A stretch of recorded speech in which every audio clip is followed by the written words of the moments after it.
Bismillahirrahmanirrahim. Assalamualaikum warahmatullahi wabarakatuh.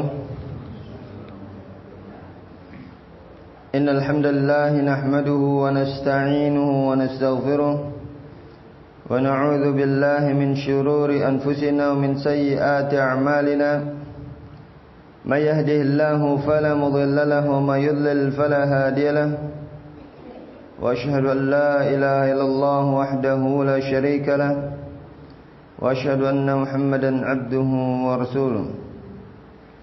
Amma ba'd. Alhamdulillah, segala puji bagi Allah Subhanahu wa taala yang senantiasa memberikan kita taufik dan hidayahnya sehingga kita senantiasa bisa mengerjakan kewajiban kita kepada Allah Subhanahu wa taala. Dan salat serta salam kita aturkan pada baginda Nabi kita Muhammad sallallahu alaihi wasallam yang telah menyampaikan syariat Islam kepada kita semua sehingga kita bisa beribadah kepada Allah Subhanahu wa taala dengan apa-apa yang diridai oleh Allah Subhanahu wa taala. Dan termasuk di antara perkara penting yang perlu untuk kita ketahui di dalam beragama ini adalah bagaimana kita di dalam beragama dan beribadah kepada Allah Subhanahu wa taala. Maka yang perlu untuk kita ketahui adalah bahwasanya kita senantiasa mengikuti dalil dari Al-Qur'an dan As-Sunnah di dalam beragama dan di dalam kehidupan kita. Semuanya kita kembalikan kepada Al-Qur'an dan As-Sunnah. Ini yang utama. Karena ini yang Allah perintahkan kepada kita semua, di mana Allah Subhanahu wa taala mengatakan ya agar kita mengikuti apa yang diturunkan oleh Allah Subhanahu wa taala, ya, yaitu Al-Qur'an dan As-Sunnah. Allah taala mengatakan dalam surat Al-A'raf ayat ketiga, "Ittabi'u ma unzila ilaikum min rabbikum wa la tattabi'u min duni awliya." Ikutilah apa yang diturunkan pada kalian dari Rabb kalian, dan janganlah kalian mengikuti selainnya. Qalilan ma tadhakkarun, dan amat sedikit dari kalian yang mengingat. Makanya yang selalu kita ingat bahwasanya senantiasa kita kembali kepada Al-Qur'an dan As-Sunnah. Dan Allah Subhanahu wa taala merintahkan kita untuk mengikuti Al-Qur'an, apa yang diturunkan oleh Allah kepada kita, dan tentunya juga dengan mengikuti hadis, ya, hadis Nabi SAW, yang mana As-Sunnah ini atau hadis dari Nabi SAW ini menjelaskan tentang Al-Qur'an, di mana Allah Taala mengatakan dalam surat An-Nahl ayat 44, Allah Ta'ala berfirman, "Wa anzalna ilaika dzikra litubayyana lin-nasi ma nuzila ilaihim." Dan kami turunkan kepada engkau wahai Muhammad az-dzikr agar engkau menjelaskan kepada manusia apa yang turunkan kepada mereka agar mereka berfikir. Dan Allah Ta'ala mengatakan, "Wa ma yantiqu 'anil hawa in huwa illa wahyuha" dalam surat An-Najm ayat 43, ayat 4 dan 3. Dan Rasulullah SAW tidaklah berucap dengan hawa nafsunya, tapi yang diucapkan adalah wahyu yang diwahyukan oleh Allah Subhanahu wa taala. Ya, maka Allah Subhanahu wa taala mengutus Rasulullah SAW untuk menjelaskan Al-Qur'an. Maka Al-Qur'an dan As-Sunnah ini satu paket, tidak bisa dipisahkan. Ya, apabila kita ingin mencari kebenaran, maka kembali kepada Al-Quran dan As-Sunnah. Jadi mana Allah Subhanahu wa taala mengatakan al-haqqu min rabbik fala takunanna minal mumtarin. Kebenaran itu datangnya dari Rabb kalian. Ya, maka janganlah kalian sekali-kali menjadi orang yang ragu. Ya, surat Al-Baqarah 147. Dan Allah Taala mengatakan surat Al-Baqarah ayat keduanya, "Dzalikal kitabu la raiba fihi hudal lil muttaqin." Itulah kitab tidak ada keraguan padanya, petunjuk bagi orang bertakwa.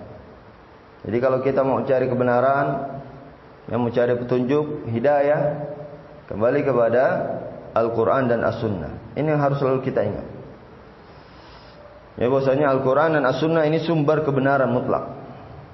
Apabila kita ingin mencari kebenaran, maka kembali kepada Al-Quran dan As-Sunnah. Dan juga apabila kita ingin berpegang teguh dengan Al-Haq, hendaklah kita berpegang teguh dengan Al-Quran dan As-Sunnah. Maka ini yang selalu diingat oleh seorang Muslim, oleh seorang talibul ilm. Apabila mungkin ketika mendapati ada perbedaan-perbedaan di antara para ulama, ya seperti mungkin kita sering dapati di antara para asatidzah kita atau para ulama kita, terkadang mereka berbeda. Maka kaidahnya adalah kita berpegang teguh dengan dalil, dengan Al-Quran dan As-Sunnah. Ini agar kita tidak bingung. Kita kembalikan pada dalilnya dari Al-Quran dan As-Sunnah. Apabila ada perbedaan di antara para ulama kita, dan kita senantiasa ikhlas dalam mencari kebenaran, sungguh-sungguh dalam mencari kebenaran, dan juga minta kepada Allah Subhanahu wa taala dalam mencari kebenaran, ya, dan tidak taklid, tidak ta'assub, tidak fanatik kepada guru kita. Ini harus selalu kita ingat agar kita diberikan petunjuk dan hidayah oleh Allah Subhanahu wa taala. Karena taklid dan fanatik kepada guru ini menghalangi kebenaran. Ketika datang kebenaran, dia tolak karena menyelisih gurunya. Ya, maka ini yang harus selalu kita ingat, jangan sampai ada sifat taklid, fanatik dan ta'assub kepada guru kita. Bahkan Imam Ahmad mengatakan, la tuqallidni wa la tuqallid Malikan wal Syafi'i wal Auza'i wa khudh min haitsu akhadhu. Jangan kalian taklid kepadaku dan jangan kalian taklid kepada Malik atau Syafi'i atau Hanafi, tapi ambillah dari mana mereka mengambil. Ya, para ulama kita merintahkan kita untuk tidak taklid pada salah seorang ulama kita. Makanya Rasulullah kita ingat, bahwa jangan sampai kita taklid atau fanatik ya kepada guru kita, tapi yang kita pegang adalah dalil dari Al-Quran dan As-Sunnah, dan itu yang kita ikuti. Dan ketika datang kebenaran Al-Quran dan As-Sunnah, maka kita berpegang ya kepada Al-Quran dan As-Sunnah tersebut. Jangan sampai kita mengikuti dan fanatik kepada salah seorang ustadz sekalipun, atau salah seorang kiai, atau bahkan doktor sekalipun, ya, karena mereka manusia dan ucapan mereka tidak bisa dijadikan hujah di hari kiamat, dan juga mereka akan berlepas diri dari kita nanti. Ya, karena sebagian kita bersandar kepada seorang ustadz, seorang imam, seorang kiai misalnya, pokoknya nama ustadz fulan, doktor, masa salah? Salah, mungkin saja salah. Maka jangan ada sikap seperti itu. Bersandar kepada salah seorang alim. Ya, maka yang dilihat dalilnya dari alim tersebut, dari ustadz kita, dari guru kita, lihat dalilnya. Bukan cuma semata-mata ucapan ustadznya. Ya, seperti yang diperintahkan oleh Imam Ahmad. Ya, beliau merintahkan kita untuk kembali kepada dalil. Ya, bukan taklid kepada beliau. Ya, beliau dengan tegas, jangan kalian taklid kepadaku, dan juga jangan taklid kepada Syafi'i atau Imam Malik atau Auza'i atau Tsauri, tapi ambillah dari mana mereka mengambil. Padahal Imam Ahmad, Masya Allah, kata Imam Zahabi, kana Ahmad bin Hanbal yahfad alf hadithin kama yahfad surat al-Ikhlas. Imam Ahmad ini menghafal 1 juta hadis seperti menghafal surat al-Ikhlas. Mungkin ulama sekarang tidak ada yang sebanding dengan Imam Ahmad bin Hanbal yang menghafal 1 juta hadis seperti menghafal surat Al-Ikhlas dengan sanadnya. Yang Mus'ad Ahmad segini, Pak, panjang. Ya, dengan itu beliau tidak bahkan melarang kita dari taklid kepada beliau.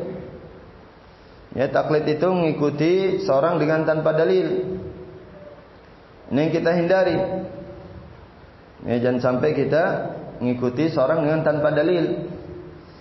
Seperti yang dijelaskan oleh Imam Syaukani dalam Irsyadul Fuhul, at-taqlid ittiba'u man laysa bihujjah bighairi hujjah.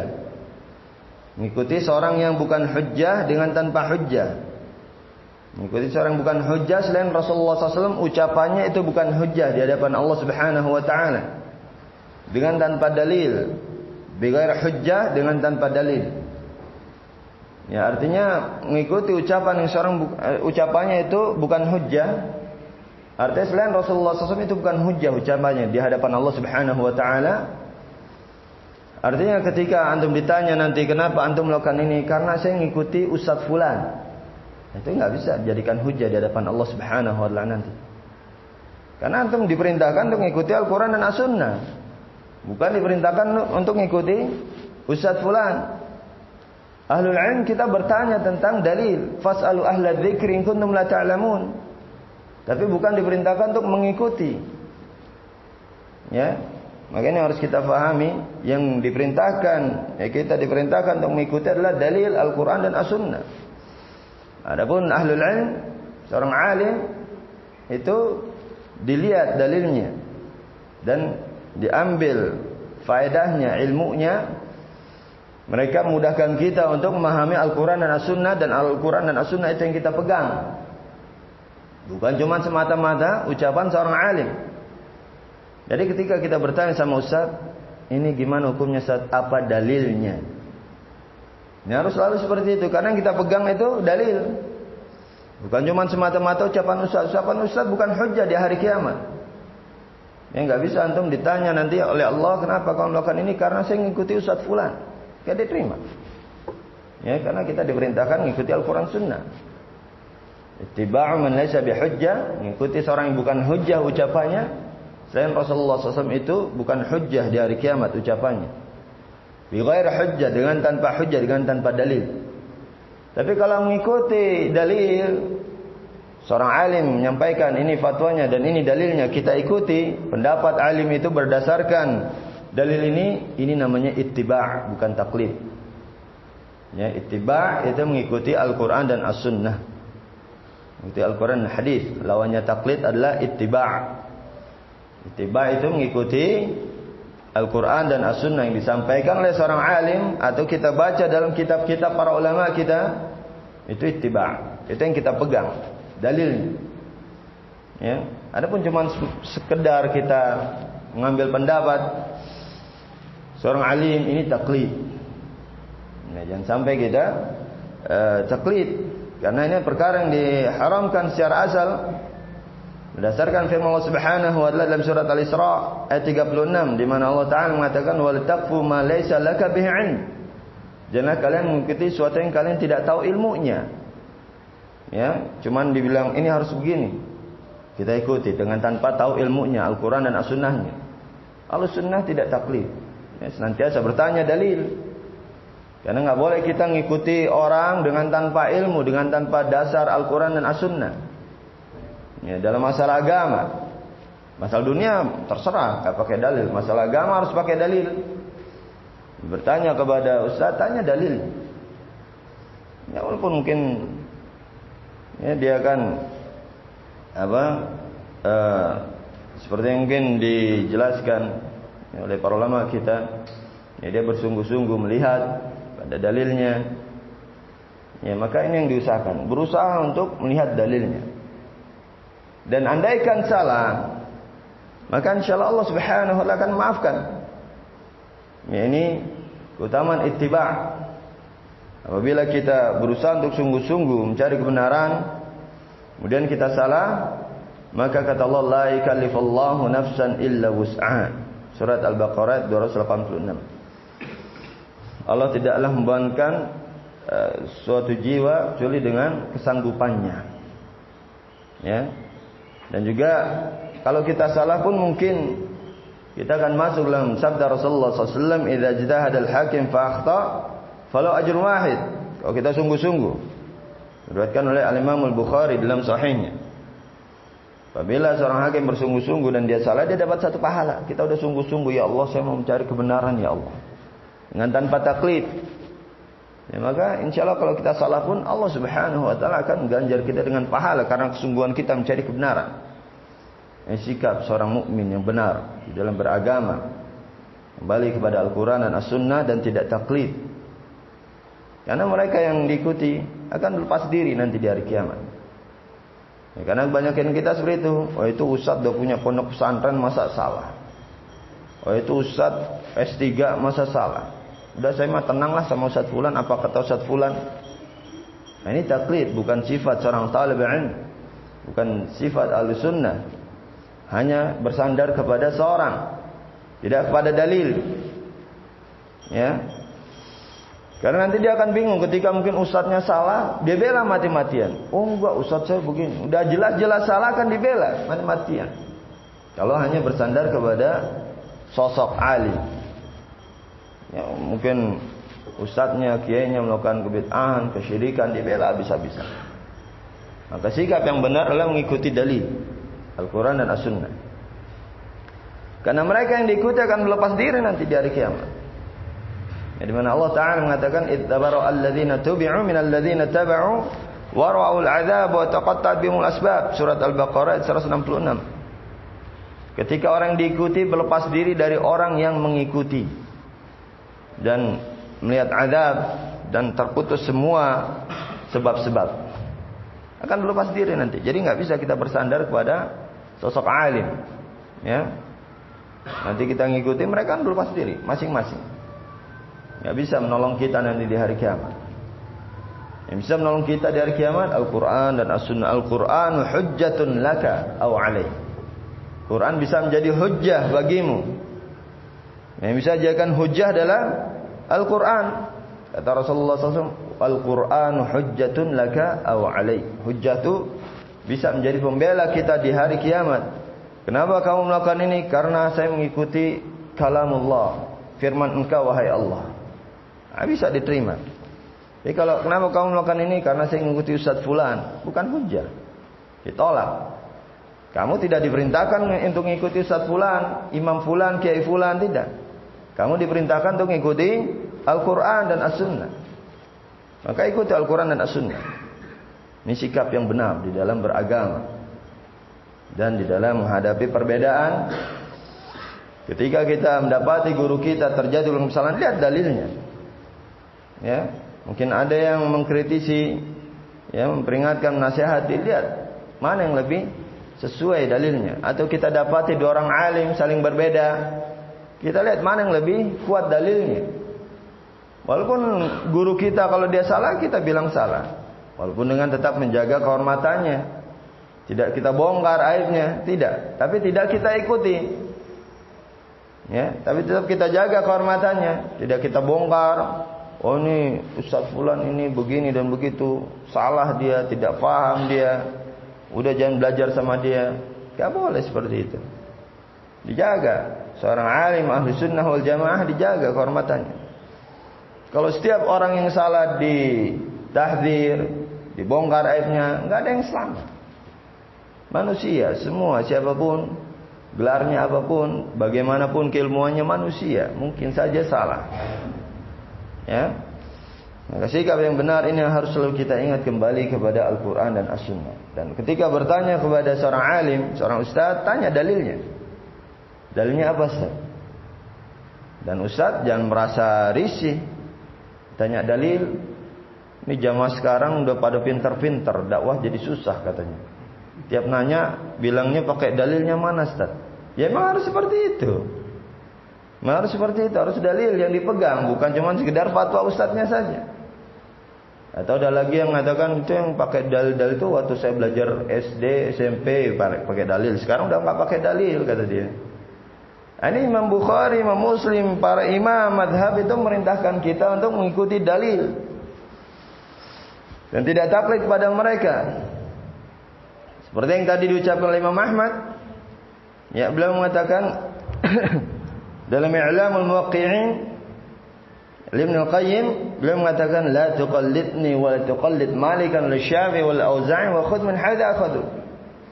Jangan kalian taklid kepadaku, jangan juga kepada Imam Malik, Imam Syafi'i, Imam Auza'i dan Imam Thawri, tapi ambillah dari mana mereka mengambil, dari Al-Quran dan As-Sunnah.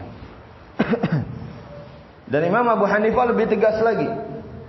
Ya, dalam Hasyiyah 'ala al-Bahr ar-Ra'iq Ibn Abidin, Al-Imam Abu Hanifah mengatakan la yahillu li ahadin ya'khudha biqaulina ma lam ya'lam min aina akhadnahu.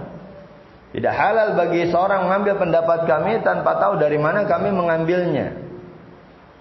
Ya, dan dalam riwayat lain haramun 'ala man lam ya'rif dalili ayufti bikalam. Haram atas orang yang tidak faham tentang dalilku untuk berfatwa dengan pendapatku. Para imam seperti itu. Senantiasa mengembalikan pada dalil Al-Quran dan As-Sunnah. Ini yang diperintahkan oleh para imam.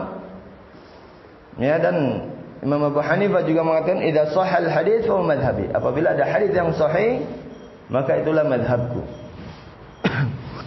Dan juga Imam Syafi'i di dalam Majmu' Syarh Muhadzab lin-Nawawi beliau mengatakan idza wajadtum fi kitabi khilaf sunnati Rasulullah sallallahu alaihi wasallam fatruku qawli wa khudhu bi hadithi Rasulullah sallallahu alaihi wasallam. Apabila kalian dapat di dalam kitabku apa yang mengisi sunnah Rasulullah SAW, maka tinggalkan pendapatku dan peganglah sunnah Rasulullah SAW. Imam Syafi'i memerintahkan kita untuk berpegang teguh pada dalil dan meninggalkan pendapat mereka. Dan Imam Malik juga mengatakan, innama ana basyarun ukhti wasid fandur fi qawli fa kullun ma wafaqa al-kitab wa sunnah fakhudhu wa kullu ma lam yafiq al-kitab wa sunnah fatruku. Ya. Fil Jami' Bain al-Ilm wa Fadl Ibn Abdul Bar. Kata Imam Malik, sungguhnya aku ini cuma manusia. Aku bisa salah bisa benar. Maka lihat apa yang aku sampaikan pada ucapanku, apa yang mencocoki Al-Quran dan As-Sunnah ambillah. Dan apa yang tidak mencocoki Al-Quran dan As-Sunnah tinggalkanlah. Nah, ini mazhab para ulama kita kembali kepada Al-Quran dan As-Sunnah. Dan Al-Imam Syafi'i juga mengatakan idza shahhal hadits fa madhhabi. Ya, Imam Nawawi menyebutkan dalam Majmu' Syarh Muhadzab, kata Imam Syafi'i, apabila ada hadits yang sahih maka itulah mazhabku. Jadi sebenarnya mazhabnya para imam itu satu. Mazhab Al-Quran dan As-Sunnah. Ini yang harus selalu kita ikuti. Dan kita pun mengikuti mazhab para ulama kita, yaitu mazhab Al-Quran dan As-Sunnah.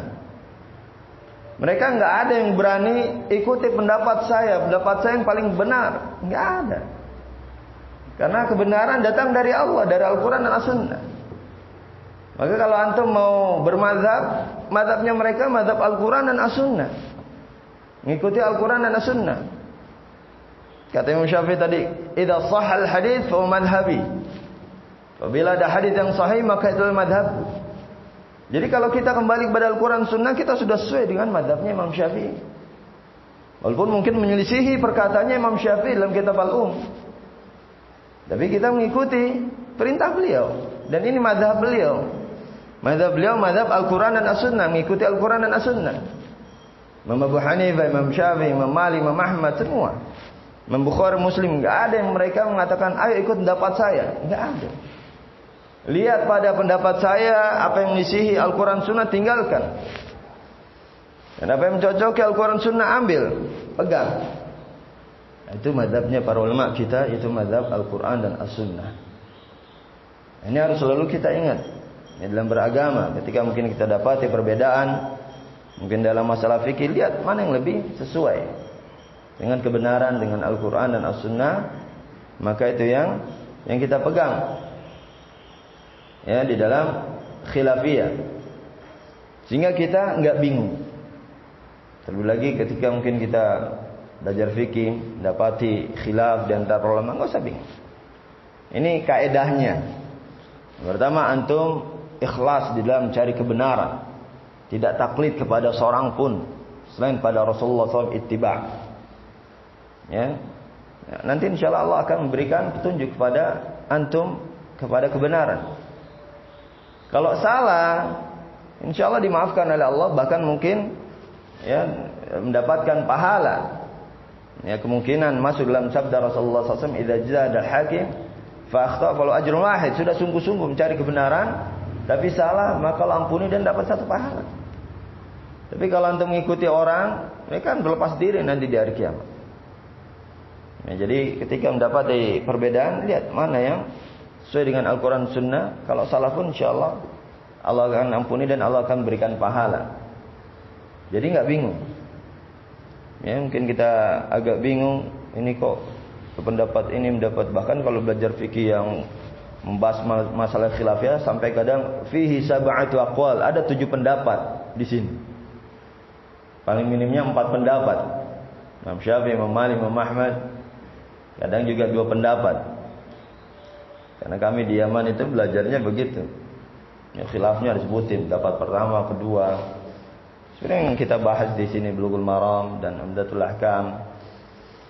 Ya begitulah para ulama kami, ya para masyayikh kami di Yaman itu mengajarkan seperti itu agar kita tidak fanatik kepada pendapat kita, agar kita faham dalil-dalil ya, yang dipakai oleh pendapat yang lain, agar kita tidak terlalu menyalahkan, tidak kolot, tidak fanatik, tidak keras dalam masalah khilafiyah.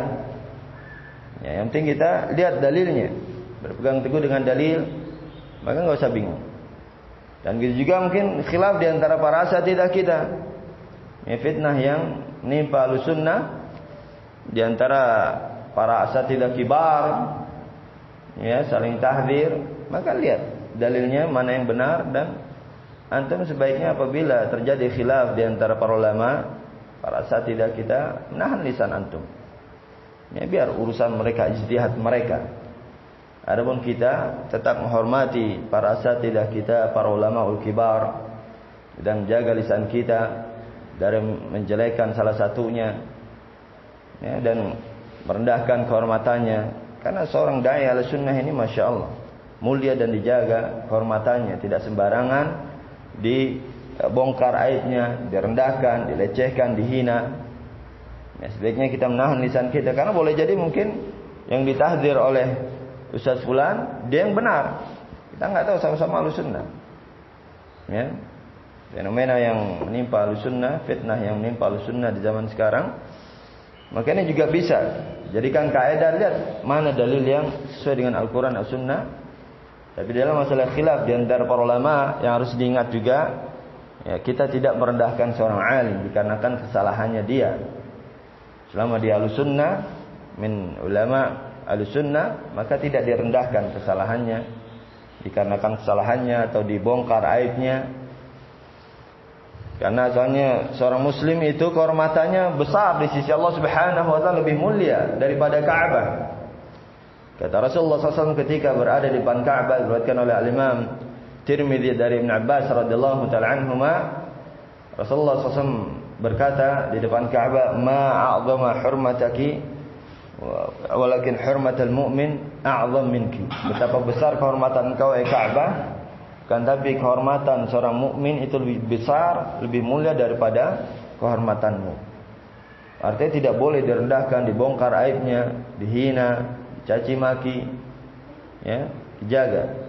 Terlebih lagi guru kita misalnya melakukan kesalahan atau ditahdzir misalnya, ya, maka nahan lisan kita itu lebih selamat daripada kita harus terjun ke dalam masalah besar. Karena apabila antum mau ikut terjun dalam masalah besar ini, antum harus tahu dalilnya, apa kesalahannya apa. Nah, ketika antum mentahdir Ustaz fulan ini dia hizbi, jangan duduk sama dia ahlul bid'ah misalnya, padahal ahlus sunnah, ya, maka antum harus tahu dalilnya. Tanya apa? Kenapa Ustaz fulan ini antum tahdir? Karena Ustaz ana mentahdir dia. Oh, enggak bisa. Tadi kembali kepada kaidahnya apa? Wala taqfu ma laysa laka bi'ilm. Jangan kalian mengikuti sesuatu yang kamu tidak tahu ilmunya. Nah, ini taklid seperti ini. Apalagi taklid dalam masalah merendahkan kehormatan seorang alim. Jadi enggak bisa taklid. Antum harus tahu dalilnya apa. Antum mentahdir fulan. Kenapa? Apakah menisi usul Ahlussunnah wal Jamaah? Antum tahu usul Ahlussunnah wal Jamaah apa? Ya, apakah ketika dia mengisi usul ini dia bisa dihizbikan, dibid'ahkan? Kan gitu, panjang prosesnya. Enggak sembarang, oh enggak, ana mentahdir dia karena ana ngikuti ustaz ana. Ini taklid. Apalagi dalam masalah kehormatan kaum muslimin enggak boleh.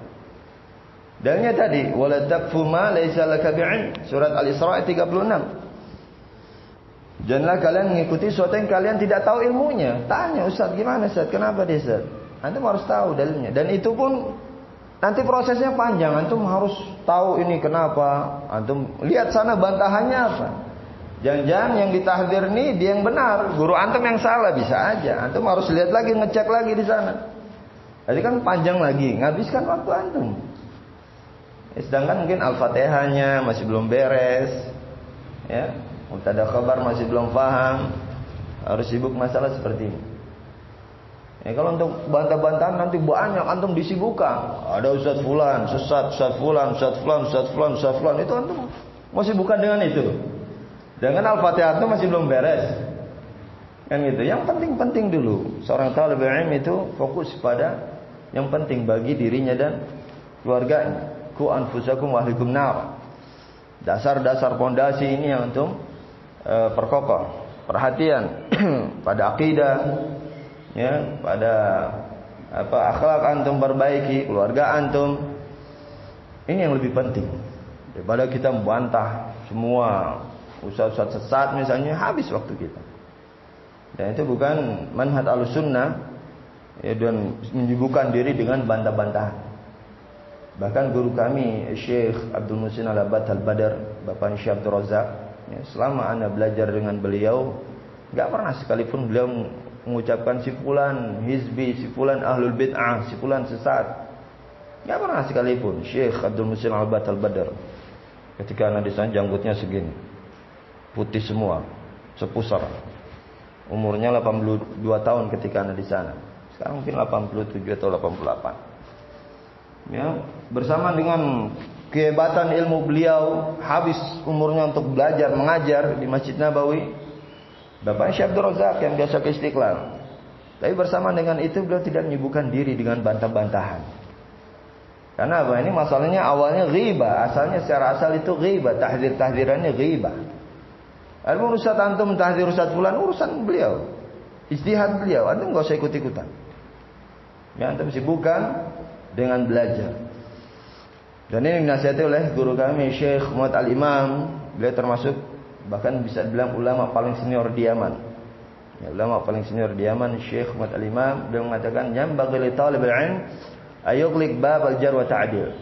Maka sudah sepantasnya bagi talibul ilm menutup rapat-rapat pintu jar wa ta'dil dan mengembalikannya, menyerahkannya kepada para ulama.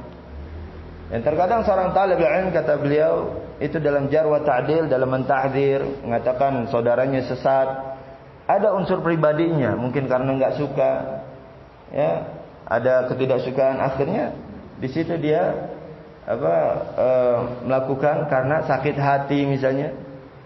Yang kata Syekh Muhammad Al-Imam Surid, maka serahkan pada ulama biar mereka yang menimbang maslahat dan mudaratnya. Nasihat Syekh Muhammad Al-Imam. Adapun kita apalagi? Ya, kita talabul ilm, belajar saja. Ya, cukup antum tahu, oh si fulan begini. Kalau antum misalnya ragu sama seorang ustaz, antum enggak hadir majelisnya, enggak ada masalah. Tapi kalau antum ngomong ustaz fulan begini, ini baru. Ya. Dibedakan antara antum tidak duduk dengan seorang ustaz karena antum kurang yakin manhajnya ustaz ini, kurang yakin. Antum ragu dengan manhajnya, antum enggak duduk, enggak ada masalah. Tapi kalau antum ngomong ustaz fulan begini, ustaz fulan begini, ini yang masalah. Antum harus ada dalil. Ini dibedakan. Misal mungkin antum enggak suka sama ustaz fulan, mungkin penyampaiannya atau bikin ngantuk, enggak ada masalah antum. Enggak belajar sama dia, tapi jangan antum menyebarkan kesalahannya, ya, dan merendahkannya. Ini yang masalah, atau masuk jar wa ta'dil. Ya, ini harus selalu kita ingat dalam sikapi perbedaan para ulama kita. Ya, dan jangan menyibukkan dengan bantah-bantahan, sibukkan dengan sesuatu yang lebih bermanfaat bagi kita. Ya, dan kalau mungkin antum ragu dengan ustaz, tinggalkan sudah. Enggak ada masalah. Antum enggak belajar sama dia, enggak ada masalah. Jangan antum sibukkan, oh enggak ustaz fulan begini-begini, karena antum harus tahu ilmunya. Enggak cuma sekedar kata ustaz ana. Kenapa antum mentahdzir ustaz fulan? Ustaz ana mentahdzir ustaz fulan. Ini bukan sikap talibul ilm. Ya, sikap talibul ilm selalu di atas ilmu, selalu di atas Al-Quran dan As-Sunnah. Ana mentahdzir fulan karena fulan begini-begini. Dan karena ustaz antum ditahdzir, antum balik nahdzir. Baru cari-cari kesalahan orang ustaz yang antum tahdzir. Jangan seperti itu. Ya, harus adil. Karena Allah Subhanahu wa taala mengatakan, "Wala yajrimannakum syana'anu qaumin 'ala alla ta'dilu. I'dilu huwa aqrabu littaqwa." Allah Taala menegaskan dalam surat Al-Maidah ayat ke-8. Allah Taala berfirman, "Janganlah karena kebencian kalian pada suatu kaum buat kalian tidak berlaku adil.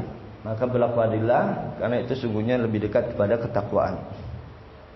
Dan karena ustaz antum ditahdir, antum balik mentahdir yang mentahdir ustaz antum karena sakit hati. Karena benci dengan ustaz yang mentahdir ustaz antum. Nah, ini bukan sikap talibul ilm, bukan sikap orang yang adil. Ya, perintah Allah Subhanahu wa taala, jangan karena kebencian kalian pada suatu kaum buat kalian tidak berlaku adil. Berlaku adillah, karena sungguhnya itu lebih dekat kepada ketakwaan. Antum kenapa mentahdir dia? Kembalikan. Apakah dia mengisi usul Ahlussunnah wal Jamaah? Ya, apakah antum tahu usul Ahlussunnah wal Jamaah apa? Dan apakah dia ketika mengisi salah satu usul dari usul Ahlussunnah wal Jamaah langsung dihizbikan, langsung dikatakan ahlul bid'ah, langsung ditahdir, atau dinasihati dulu? Kan gitu, prosesnya panjang. Dinasihati, kalau sudah dinasihati, bagaimana cara menasihatinya? Ya, apakah langsung dibongkar di umum atau dengan sembunyi-sembunyi? Secara asal kata Fudail bin Iyad, al-muslim yastur wa yansah. Seorang muslim itu menutupi aib saudaranya dan menasihati. Artinya menasihati dengan cara sembunyi-sembunyi, ini asal. Al-Imam Syafi'i rahimahullah ta'ala dalam Diwan Syafi'i mengatakan, "Ta'ammadani binushika fi infiradi wa jadibni nasihata fil jama'ah, fa inna nusha baina an-nasi naw'un min tawbikh al-ard wa sim'ah. Wa in khallaftani wa 'asaita qalbi fala tajza' idza lam tatata'a." Nasihatilah aku dalam kesendirianku dan jangan nasihatiku di tengah banyak orang. Karena sungguhnya nasihat di tengah banyak orang adalah bentuk merendahkan orang yang dinasihati. Dan kalau kamu tidak menerima nasihatku, maka jangan kamu kesal kalau aku juga tidak mentaati permintaanmu. Imam Syafi'i aja nggak suka kalau dinasihati dengan di tengah banyak orang, karena asalnya nasihat itu bukan di tengah banyak orang. Bagaimana cara antum nasihati saudara antum, alim sunnah, dai al-sunnah, ketika terjatuh dalam kesalahan tidak langsung dibongkar di depan umum. Antum nasihati dulu sembunyi-sembunyi. Apakah sudah dilakukan proses seperti itu? Kan panjang. Kalau enggak antum zalim nanti. Mentahdir, asalnya tahdir ghibah, dan ghibah dosa besar.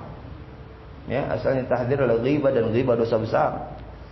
Allah Ta'ala mengatakan dalam surat Al-Hujurat 12, "Wa la yaktab ba'dukum ba'dha ayuhibbu ahadukum ayyakul lahmi akhi maitan fakaritumu." Janganlah kalian saling menggibahi, membongkar aib saudara kalian yang telah mati, atau membongkar aib saudara kalian.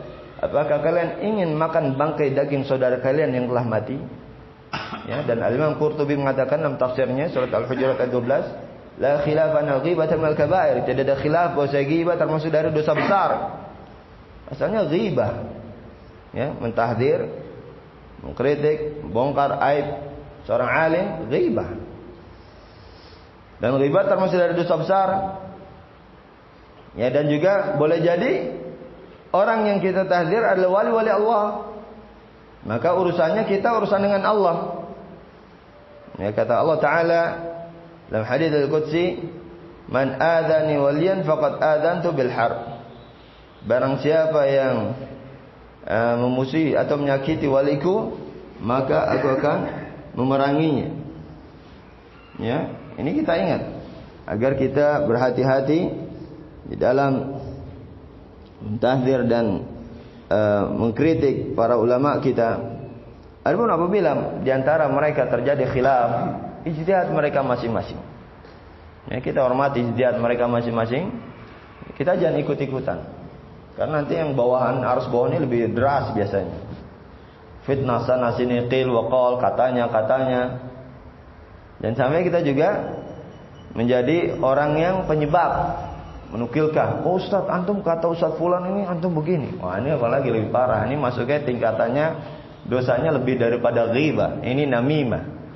Kata Rasulullah, "Yadkhul jannata namam." Tidak masuk surga orang yang berbuat namimah. Ini menukilkan berita untuk menimbulkan kebencian. Dan ini terjadi di antara ikhwah yang belum paham masalah ini. Maka perlu kita jelaskan. Ya, terutama yang baru-baru semangat-semangatnya, tahu ustaznya ditahdir sakit hati, langsung dia nukilkan berita-berita itu. Ya, yang menjelekkan ustadznya, ustadz nih kata antum ini, ustadz fulan ngomongin antum gini-gini. Ah, ini antum namimah, adu domba ini, seperti ini. Ya, ini dosanya lebih besar daripada ghibah.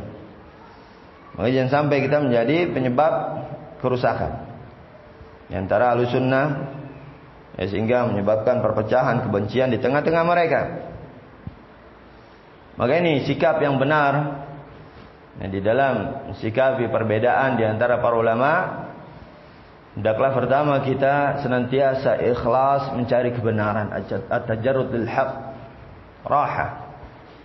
Ya, kata Syekhuna Yahya bin Al-Hajuri, ya, berpegang teguh dengan kebenaran secara mutlak itu santai, nyaman, tanpa ikut taklid, ta'assub sana sini, enggak.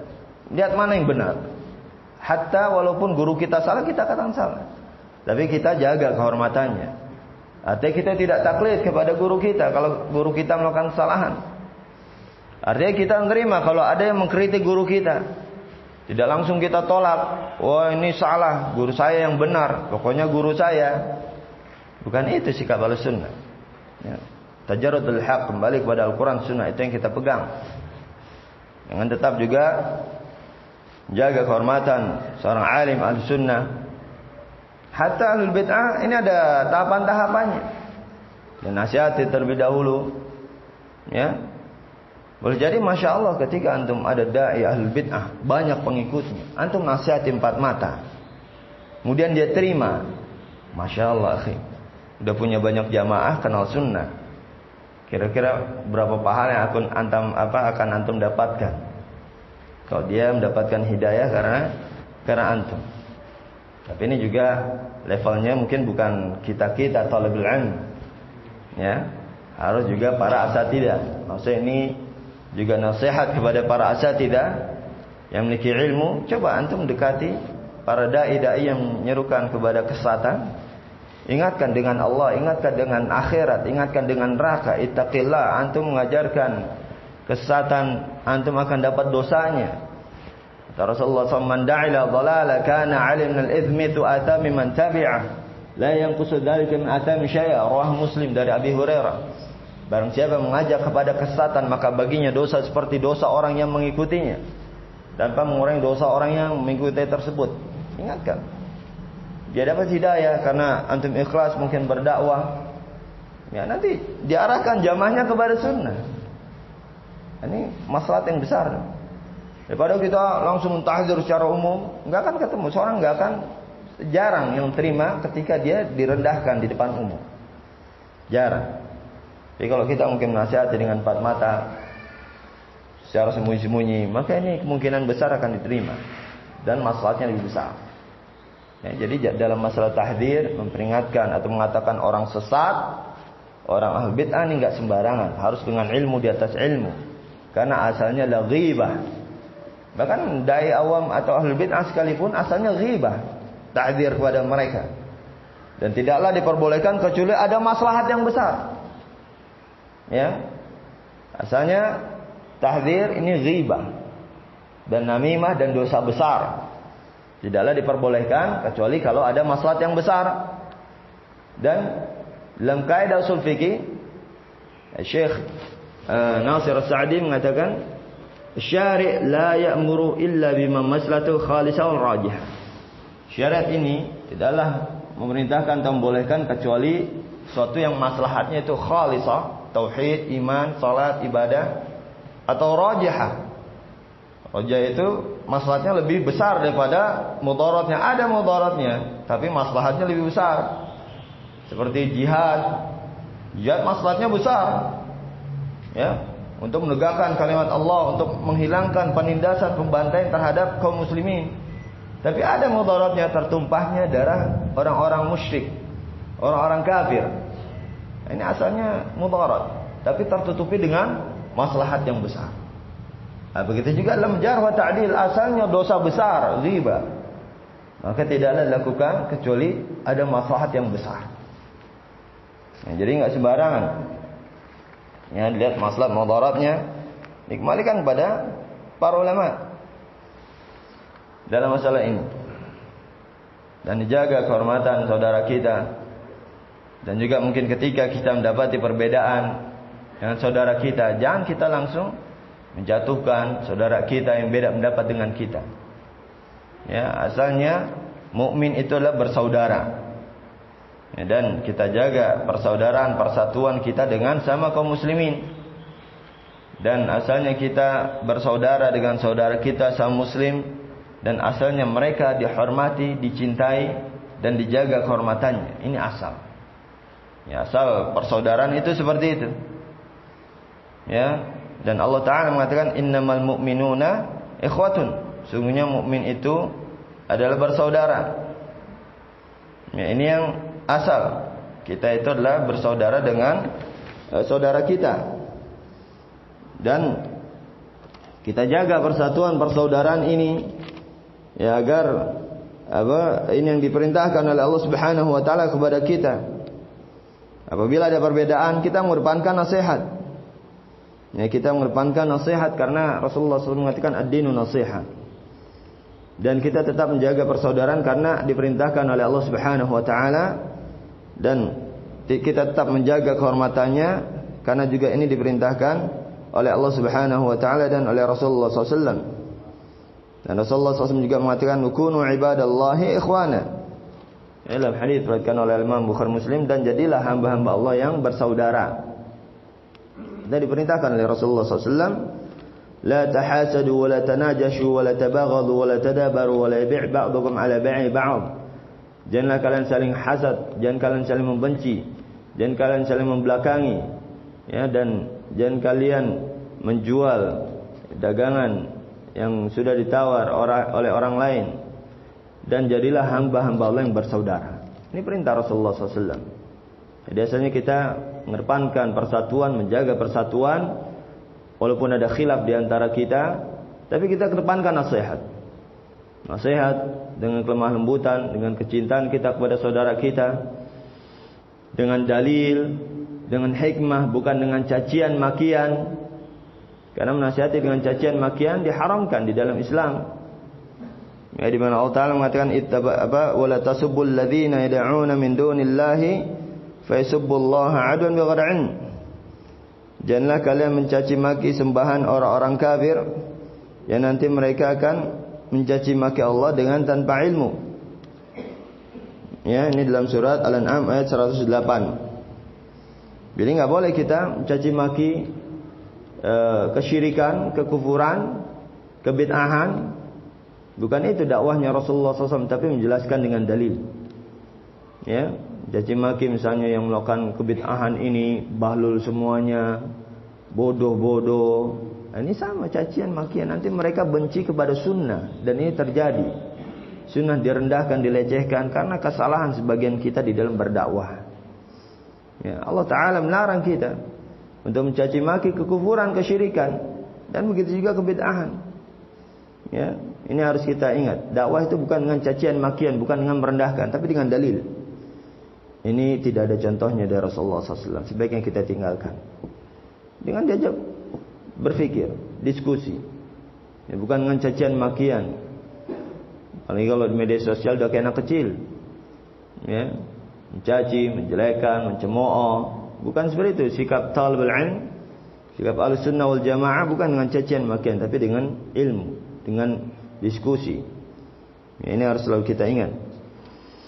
Dan Al-Imam Syafi'i rahimahullah ta'ala mengatakan, ya, ketika berbeda pendapat dengan Yunus As-Sadafi, ya Abu Musa ayamna'una in ikhtalafna fi mas'alatin an nakuna ikhwana. Dinukilkan oleh Imam Dhahabi dalam Syiar A'lam An-Nubala. Wahai Abu Musa, apakah perbedaan kita ini menghalangi kita dari persaudaraan? Nah, ini yang dikatakan difahami oleh Al-Imam Syafi'i rahimahullah ta'ala.